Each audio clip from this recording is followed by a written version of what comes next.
नमस्कार विद्यार्थ्यांनो, माझे नाव आहे पंकज रामदास मध्ये आणि आज आपण शिकणार आहोत इयत्ता 7वीतल्या गणित विषयातल्या तिसऱ्या धड्याचा पुढचा भाग. या धड्याचं नाव आहे मसावी व लसावी. तर चला सुरू करूया पुढच्या भागाला. तर आज आपण शिकणार आहोत मसावी काढण्याची भागाकार पद्धत म्हणजेच डिव्हिजन मेथड. यामध्ये आपल्याला फक्त भागाकार करायचा आहे, परंतु तो वेगळ्या प्रकारे. कसा तो पाहूया एका उदाहरणातून. आपले आज उदाहरण आहे 144 आणि 252 यांचा आपल्याला काढायचा आहे मसावी. तर पाहूया पहिले पद्धत कशी ते. सुरुवातीला मोठ्या संख्येला लहान संख्येने भागा, म्हणजे ह्या दोघांमध्ये ही छोटी संख्या आहे, तर हिने 252 ला आपण आज भागूया. आता पुढचे म्हणजे दुसऱ्या भागात काय करायचं आहे, या भागात मिळणाऱ्या बाकीने म्हणजेच काय 252 ला 144 जेव्हा भागू त्यानंतर काही ना काही बाकी मिळेल, ती बाकी शून्य नसावी. जर शून्य नसेल तरच हे दुसरा नियम आपण वापरू शकतो. यात काय लिहिले तर मिळणाऱ्या बाकीने आधीच्या भागाच्या भागा, म्हणजेच काय जी बाकी मिळेल तिने आता या 144 ला आपण भागूया. आता नंतर तिसरा, पुन्हा भागाकार केल्यानंतर जी काही बाकी येईल तिने या आधीच्या बाकीला पुन्हा भागा. आणि हे कधीपर्यंत चालू ठेवायचं, जेव्हापर्यंत आपल्याला शून्य मिळत नाही तोपर्यंत. आणि ज्यावेळेस शून्य भेटेल त्यावेळेस आपल्याला जी शेवटची बाकी म्हणजे शून्य मिळण्याआधी जी बाकी मिळाली होती तीच आपली असेल दिलेल्या दोन संख्यांचा मसावी. तर चला आता आपण करूया भागाकार आणि हे दोन्ही नियम, हे सगळे नियम आपण तिथे वापरूया. तर सगळ्यात पहिले मोठ्या संख्येला लहान संख्येने भागा, म्हणजेच काय 144 ने 252 ला भागूया. तेव्हा 144 252 ला भागितले तर आपल्याला भागाकार येतो 1 आणि यांची जर वजाबाकी करू तर आपल्याला बाकी उरते 108.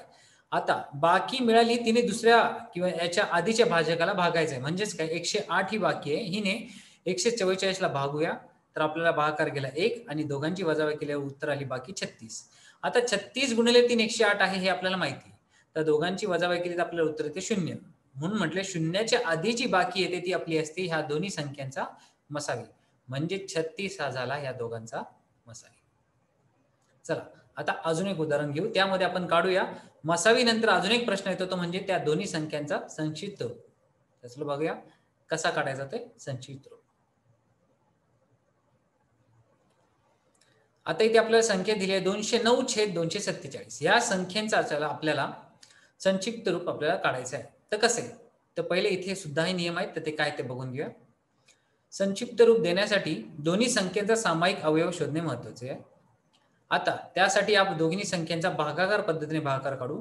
जेव्हा भागाकार करून होईल त्यावेळेस आपल्याला संख्या भेटेल, ती भेटेल 19 आणि ती असेल ह्या संख्यांचा मसावी, म्हणजेच अंशस्थानी व छेदस्थानी या संख्यांना 19 ने भाग जाईल असे आपण करू.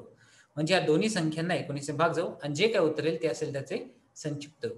तर सगळ्यात पहिले आपण काढूया भागाकार, पण त्याआधी पाहू आपल्याला संक्षिप्त रूप कसे भेटले. तर जेव्हा दोन्ही संख्यांना आपण 19 ने भागिले त्यावेळेस आपल्याला भेटले 11/13 आणि हे आहे त्यांचे ह्या दोघांचे संक्षिप्त रूप.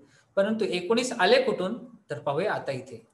तर 209 ने 247 ला पहिले भागले, कारण 209 सगळ्यात छोटी संख्या आहे याच्या बरोबरीने.